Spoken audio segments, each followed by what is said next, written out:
नमस्कार प्रिय मित्रों, मैं ज्योतिषकार कमल आप सबका हार्दिक अभिनंदन करता हूं आपके अपने इस प्यारे यूट्यूब चैनल एस्ट्रो कमल में। दोस्तों, आज मैं आपको एक ऐसी साधना बताता हूं। क्या होता है ऐसी साधना का मतलब क्या है? पेन पे लेते हैं।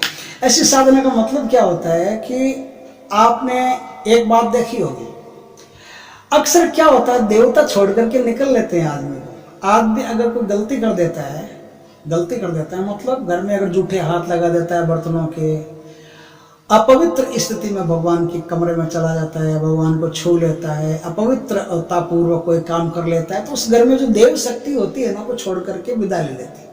फिर आदमी अकेला रह जाता है। फिर उसके साथ कोई भी शक्ति कैसा भी बर्ताव करे, फिर देवता बीच में नहीं आता। और जो बुरी शक्ति होती है वो क्या करती है, मान लो जैसे कोई भूत प्रेत पिशाच आदि को सिद्ध कर लिया हो, और आप गलती से सत्संग में चले गए हो, मंदिर चले गए हो, गलती से घर में गीता ले आए हो। एक मैं आगे एक बहुत बढ़िया वीडियो बनाने वाला हूँ, गीता घर में ले आए, उसके बाद में क्या हुआ, एक शानदार वीडियो आएगा आपके सामने, चूकना मत उसको। और ऐसा वीडियो आपने ऐसी कहानी आपने आज तक सुनी नहीं होगी, इतनी गजब की साधना है।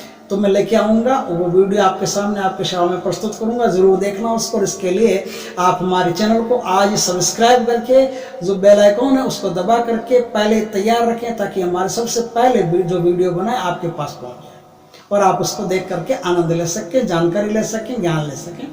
और अगर कभी साधना करने का काम पड़ा तो साधना भी कर सकते हैं।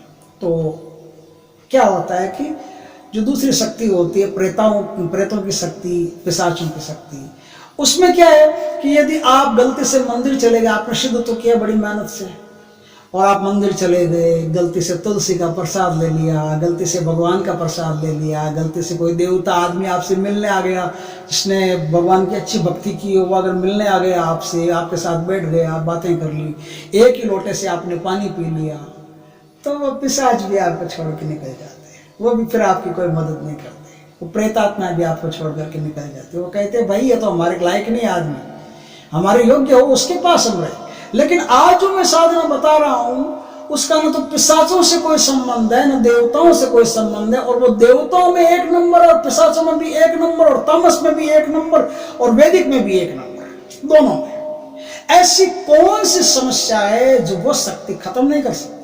ऐसी कौन सी प्रॉब्लम जीवन में है, देवताओं से संबंधित प्रॉब्लम हो या पिशाच और राक्षसों से संबंधित प्रॉब्लम हो, किसी ने टोना टोटका करवा दिया हो, किसी ने कोई मूठ चलवा दी हो, कोई कृत्या प्रयोग कर दिया हो, बुरे से बुरा प्रयोग कर दिया हो, वो एक सेकंड में गायब कर देती है। आपके ऊपर कर्जा चढ़ गया हो, लोन हो गया हो, पैसा चुका नहीं पा रहे हो, पसीना पसीना हो गए हो, एक सेकंड में आपका कर्जा चुका देती है। आपको ऐसे ऐसे मार्ग प्रदान कर देती है जिससे आपके कर्जे फाट से छूट जाते हैं, आपकी आर्थिक स्थिति झट से ऊपर आ जाती है। ऐसी गजब की साधना आपने आज तक देखी नहीं होगी। ऐसी गजब की साधना है जिससे आप अगर कर लेते हैं, ये थोड़ा देखो हिम्मत का काम है, गजब की साधना कर लेते हैं तो जीवन में किसी क्षेत्र में भी आपको पीछे नहीं रहने देंगे। शक्ति, इस शक्ति का नाम है विप्र चांडालिनी, और दूसरा नाम है उच्छिष्ट चांडालिनी। दो नामों से इसको जाना जाता है, विप्र चांडालिनी और उच्छिष्ट चांडालिनी। ये होती क्या है, जन्म कुंडली में एक योग होता है जिसे गुरु चांडाल योग कहते हैं। गुरु चांडाल का अर्थ होता है कि बृहस्पति और राहु एक ही राशि में, एक ही घर में एक साथ विराजमान हो गए, तो उस जातक की जिंदगी में क्या होता है, उस जातक की जिंदगी में देवताओं और राक्षसों का फल मिल जाता है, मिक्स हो जाता है। दूध और शराब मिक्स हो जाती है, पता नहीं चलता शराब कहाँ से शुरू हो रही है, दूध कहाँ खत्म हो रहा है, दूध कहाँ से शुरू हो रहा है, शराब कहाँ खत्म हो रही है, पता ही नहीं चलता। इस तरह से मिल जाते हैं। बृहस्पति और राहु के गुण जब मिल जाते हैं तो जीवन में बड़ी उथल पुथल पैदा हो जाती है, और इस प्रकार से उस आदमी का जो जीवन है वो नष्ट होने लगता है। धीरे धीरे करके उसका जो जीवन है, जीवन की जो शक्ति है, क्या होता है, आमतौर पर इंसान भगवान की भक्ति करेगा, भगवान की आराधना करेगा, मंदिर में जाएगा, पूजा करेगा, पाठ करेगा, तो राहु नाराज। जो तामसिक शक्तियां होती है वो नाराज, और तामसिक शक्तियां फिर आपसे अच्छा फल नहीं देती। तामसिक शक्तियां फिर आपका बुरा करने में रहती है, और फिर आपके ऊपर कर्जा चढ़ना, शरीर बीमार रहना, मित्र आपको धोखा दे दे, आपका दिया हुआ पैसा डूब जाए, ऐसी बहुत सारी घटनाएं उस आदमी के साथ घटती है। लेकिन आप सोचते हो कि मैं तामसिक साधना कर लूँ, तो आप तामसिक साधना करते हो, मंदिर जाते ही नहीं हो, स्नान करते ही नहीं। तामसिक साधना को छोड़ो, मंदिर जाते नहीं हो, स्नान करने में लेट कर देते हो, सूर्य उदय के बाद में उठते हो, तो आपके अंदर एक तामस पैदा होता जाता है, तामस पैदा होता जाता है कि नेगेटिविटी पैदा होती है। और फिर क्या होता है, जो देवता होते हैं वो आपसे नाराज हो जाते हैं, तो आपकी इनकम नहीं होती, आपके घर में शांति नहीं होती, आपको अच्छा स्वास्थ्य प्राप्त नहीं होता, देवताओं की तरफ से जो भी कृपा आना होती है वो बंद हो जाती है। वो निर्मल बाबा वाली कृपा नहीं, देव वास्तव में कृपा, देवताओं वाली जो कृपा होती है वो वास्तव में बंद हो जाती है। और फिर देवताओं के कोप का उस आदमी को भाजन बनना पड़ता है। वो तो इधर भी मरा, इधर भी मरा, इधर पड़े तो कुआं, इधर पड़े तो खाई, दोनों की तरफ उस आदमी के लिए परेशानी पैदा हो जाती है। उसे हम कुंडली में, जन्म कुंडली में गुरु चांडाल योग के नाम से जानते हैं। वो एक मिला जुला फल है। गुरु चांडाल में तो ऐसा होता है कि उसकी यदि हम साधना कर लें, उसकी शांति का कर्म होता है उसका पूरा 16 दिन का, तो पूरा शांति का हम कर्म कर लें या करवा लें किसी भी प्रकार से, तो गुरु चांडाल से तो मुक्ति मिल सकती है। उसी तरह से एक साधना ये होती है विप्र चांडालिनी की साधना। विप्र का अर्थ होता है वैदिक और चांडालिनी का अर्थ होता है तामसिक। तामसिक और वैदिक दोनों शक्तियों को मिला करके एक नई शक्ति का प्रादुर्भाव हुआ, उसे कहते हैं उच्चिष्ट चांडालिनी या विप्र चांडालिनी। विप्र चांडालिनी करती क्या है, देवताओं से संबंधित जो काम हो वो भी करेगी और राक्षसों से संबंधित, भूतों प्रेतों से संबंधित, पिशाचों से संबंधित जो काम हो वो भी करेगी। दोनों कामों को विप्र चांडालिनी तबीयत से कर सकती है। उसके लिए न तो शमशान मुश्किल है न मंदिर मुश्किल है, वो मंदिरों में भी बराबर आती है, शमशानों में बराबर जा सकती है। गंदे से गंदे स्थान पर विप्र चांडालिनी पहुंच जाती है और अच्छे से अच्छे स्थान पर, जैसे ब्रह्म राक्षस नहीं होता, ब्रह्म और राक्षस दोनों शब्द साथ में जुड़े हुए होते हैं, उसी तरह से विप्र चांडालिनी अच्छे से अच्छे और बुरे से बुरे दोनों स्थानों पर एक साथ जाकर के दोनों कामों को निपटा सकती है, अच्छे को भी बुरे को। इसमें साधक की जो कोई भी मनोकामना होती, उस मनोकामना को विप्र चांडालिनी पलक भर में पूरा कर देती है। जो भी आपकी डिजायर हो, जो भी आपकी इच्छा हो, यदि आपने विप्र चांडालिनी को सिद्ध कर लिया तो विप्र चांडालिनी आपकी सारी समस्याओं को खत्म कर देती है। इस प्रकार से विप्र चांडालिनी बड़ी उत्तम सिद्धि है, बड़ी उत्तम साधना है। इस साधना के लिए कुछ नियम, कुछ शर्तें बनती है, कुछ बातें बनती है। उन बातों पर आज हम चर्चा कर लेते हैं और इस वीडियो को आगे बढ़ाते हैं। बात यह है कि विप्र चांडालिनी की साधना 21 दिन होती है। ये साधना अमावस्या या पूर्णिमा दोनों में से कोई भी दिन शुरू हो सकती है, लेकिन इसके लिए एक शर्त है।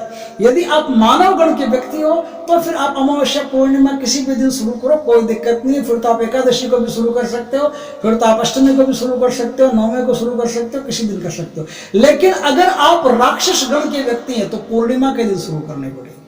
कुंडली में 3 गण होते हैं, देवगण, मनुष्य गण और राक्षस गण। आप पता करना, पंडित से पूछना, आप जानते हैं तो सबसे बढ़िया बात है। कुंडली में 3 गण होते हैं, देवगण, मनुष्य गण, राक्षस गण। 3 गण होते हैं। मनुष्य गण को छूट है कि वो इस साधना को कभी भी किसी भी दिन शुरू कर सकता है, लेकिन जो राक्षस गण का आदमी हो उसे यह साधना पूर्णिमा से शुरू करनी पड़ेगी और जो देवगण का आदमी हो उसे यह साधना अमावस्या को शुरू करनी पड़ेगी। आप सोच रहे हो पंडित जी चूक गए होंगे, गलत बोल रहे हैं यार, देवगण वाले को तो पूर्णिमा के दिन शुरू करनी पड़ती है। नहीं, ऐसा नहीं है, पंडित जी नहीं चूके, पंडित जी अपने स्थान पर एकदम सही है। बात यह है कि विप्र चांडालिनी की साधना आपके शरीर में 2 शक्तियों का जोड़ होता है।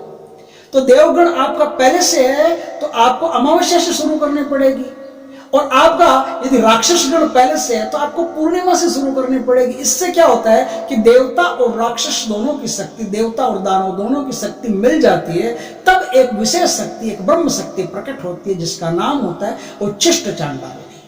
इस प्रकार से आप इस साधना को कर सकते हो। यह साधना 21 दिन की होती है दोस्तों, 21 डेज की। और इस साधना में जो माला होती है वो किसकी होती है? सांप की हड्डियों की माला होती है। सांप जो कोई मर जाए, या फिर आप सफेरे को कह के रखो कि भाई कोई सांप अगर आपके पास मर जाए तो उसे क्या होता है, एक हांडी के अंदर नमक भर करके उसके अंदर वो सांप को डाल दिया जाता है। तो कुछ दिनों में क्या होता है, सांप के ऊपर की जो खाल होती है वो पूरी तरह से गल जाती है, खाली हड्डियां बचती है। उन हड्डियों के तंतुओं को जोड़ के, उन हड्डियों को जोड़ के एक एक हड्डी को, और उसकी 108 दानों की माला बनाई जाती है।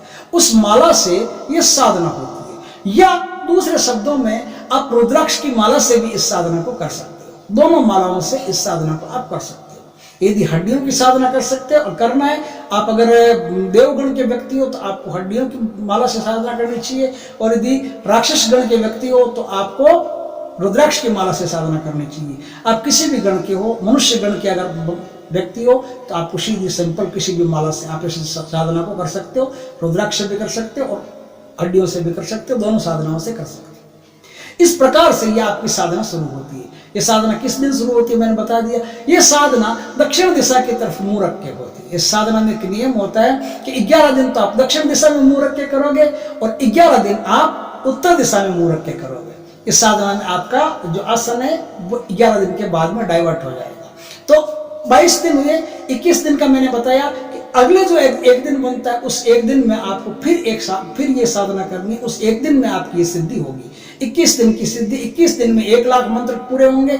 22वां जो दिन होता है उस दिन भी आपको ये साधना करनी पड़ेगी, लेकिन संकल्प आपका 21 दिन का ही रहेगा।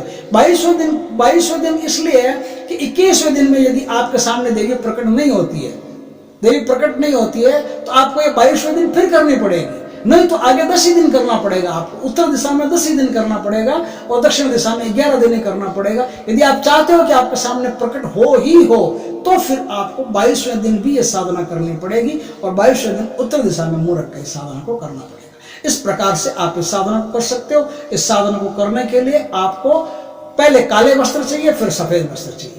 पहले दक्षिण दिशा में जब साधना करते हो तो काले ढीले वस्त्र पहन के करो और उत्तर दिशा में 10 दिन जो साधना करोगे, 11 दिन जो साधना करोगे उसमें सफेद वस्त्र पहन करके साधना करो। अब ये साधना होती कैसे? जिस दिन आपकी ये साधना शुरू होगी उस दिन आपको क्या करना है, उस दिन आपको भूखा रहना है, पूरे दिन में कुछ भी नहीं खाना है, सिर्फ पानी पी सकते हो और कुछ खाना नहीं है। अब आपको मीठा भोजन बना करके तैयार रखना है। मीठा भोजन बनाना 2 आदमी खाए इतना मीठा भोजन बना करके तैयार रखना है और मीठा भोजन जिस समय आपकी साधना शुरू हो उस समय पहले आप ये मीठा भोजन कर लें। ये मीठा भोजन आपको कितना करना है? आधा करना है। जितना 2 आदमी ने कहा, 2 आदमी का भोजन एक ही थाली में लेके बैठना। आप जितना पेट भर के खा सकते हो उतना खाना और जितना आप खा सकते हो उससे डबल आप थाली में लेना भोजन। थाली में भोजन लेकर के आप खा लेना। खाने के बाद में कुल्ला मत करना, जूठे मुंह। उच्छिष्ट का मतलब होता है जूठा। जूठे मुंह आपको ये साधना करनी पड़ेगी। अब क्या है, जो बाकी भोजन बचता है वो देवी को चढ़ा दो। जो बाकी आधी थाली बची है वो आधी थाली देवी को चढ़ा दो। और अब आप यहां से अपना सुरक्षा चक्र बनाकर, सुरक्षा चक्र पहले बना लेना और अब आप यहां से अपनी साधना शुरू करो। साधना शुरू करने के लिए आपको एक खास मंत्र का प्रयोग करना पड़ेगा। मंत्र है ओम नमः चामुंडाय प्रचंडे इंद्राय ओम नमो विप्रचंडालिनी शोभिनी प्रत्यकर्षणी आकर्षय द्रव्यमान हुम फट स्वाहा। ओम नमः चामुंडाय प्रचंडे इंद्राय ओम नमो विप्रचंडालिनी शोभिनी प्रकर्षणी आकर्षय द्रव्यमान हुम फट स्वाहा। इस मंत्र का आपको जाप करते करते इस साधना को पूर्ण करना है। 21वें दिन या 22वें दिन यदि आपके सामने देवी प्रकट होती है तो आप देवी से वरदान मांग लें। देवी आपको मन चाही मुराद पूरी करेगी। जो भी आपकी इच्छा होगी, जो डिजायर होगी उसे पूरा करेगी। और दूसरों के लिए भी यदि आप कोई इच्छा रखते हैं कि भाई हम उनके लिए इच्छा रखते हैं, उनके संतान हो जाए, उनका घर बस जाए, उनका ऐसा हो जाए, उनकी शादी हो जाए, कोई भी काम हो आपका, दुनिया का कोई भी काम, जो काम इजी हो, जो काम होने लायक हो। आप कहोगे कि प्रधानमंत्री बनना है तो एक अलग बात है, फिर आपको ये साधना काम नहीं आएगी। आप जो भी होने लायक काम हो, जिसको कोर्ट का केस फंस गया हो, किसी का संतान नहीं हो रही हो, किसी की जमीन अटक गई हो, कुछ भी ऐसा कोई भी काम हो जो होने लायक हो, वैसे किसी काम के लिए आप उच्छिष्ट चंडालिनी को, ऊपर चंडालिनी को प्रकट कर सकते हो। या प्रकट नहीं हो तो भी अपने डिजायर पहले रख दो, अपनी इच्छा पहले रख दो। संकल्प के साथ में साधना शुरू होगी। साधना के कुछ नियम है। मंत्र किसी को बताना नहीं है। मंत्र का जाप आपको एकांत में करना है। ये इस चंडालिनी का जाप आपको घर में नहीं करना है। अधिकतर तो यह होता है कि चंडालिनी का जाप कहीं नदी के किनारे होता है, लेकिन नदी किनारे नहीं हो तो भी कोई दिक्कत वाली बात नहीं। आप एकांत कमरे में इसको कर सकते हैं, घर से बाहर कर सकते हैं और आराम से साधना को करें। तब तक किसी से बातचीत नहीं करें, किसी से ज्यादा बोले नहीं, झूठ बोलना मना है, भूमि पर सोना पड़ता है। जितने साधना के नियम बनते हैं, ढीले वस्त्र पहनना पड़ता है, सेक्स नहीं कर सकते, ब्रह्मचार्य का पालन करना पड़ेगा। ये सब जितनी भी बातें होती है सब बातें आपको पालन करनी पड़ेगी। और इस तरह से ऊपर चंडालिनी की साधना आपके जीवन में प्रकट होगी। जीवन की हर समस्या को मिटा करके आपके जीवन को सुंदर, सुदृढ़, समृद्धिवान, सात्विक, अच्छा बना देगी, गुड जीवन बना देगी, लग्जरी लाइफ बना देगी, किसी चीज की कमी नहीं रहने देगी। अगर वीडियो अच्छा लगे आपको तो एक लाइक जरूर करें और पहली बार हमारे चैनल पर आए चैनल को सब्सक्राइब करें। पास में जो बेल आइकॉन का बटन है वो दबा दें ताकि हमारे ज्ञानवर्धक जानकारीपूर्ण वीडियो सबसे पहले आपके पास आ सके। जय श्री कृष्ण दोस्तों। और शेयर तो याद रख के करना, इसको मत भूलना, क्योंकि आपके शेयर पर ये वीडियो टिका हुआ है, आपके शेयर पर ये चैनल टिका हुआ है, वरना यूट्यूब किसी को भेजेगा नहीं। आप भेजते हो, आप शेयर करते हो तो लोग देख लेते हैं। तो शेयर जरूर याद रख के करना, ये मेरी विनम्र प्रार्थना है आपसे। और आपका कोई डिमांड हो कि हमको इस पर वीडियो चाहिए, ये टॉपिक है, इस टॉपिक पर आप वीडियो बनाइए, तो वो टॉपिक अगर हमारी दस्ता होगा, ये टॉपिक आता होगा इस चैनल के दायरे में, तो हम उस टॉपिक पर जरूर वीडियो बना करके आपको प्रस्तुत कर देंगे। और साधनाओं से संबंधित कोई भी आपके पास अनुभव हो, साधना हो, कोई स्पेशल साधना हो, अनुभव हो, आप चाहते हो कि आपके नाम से हम वीडियो प्रसारित करें, तो आपके नाम से हम वीडियो बना करके इस पर पेश कर देंगे। इस प्रकार से हम आपकी साधना को जगत कल्याण के काम में भी देंगे, आपके अनुभवों से साधक सीखेंगे। इसलिए आपके पास जो कुछ भी अनुभव हो, साधना हो, उसे आप दे करके इस वीडियो पर पब्लिश करवा सकते हैं। तो वीडियो अच्छा लगा तो मैंने कहा लाइक करें, कमेंट करें, शेयर करें। जय श्री कृष्ण दोस्तों।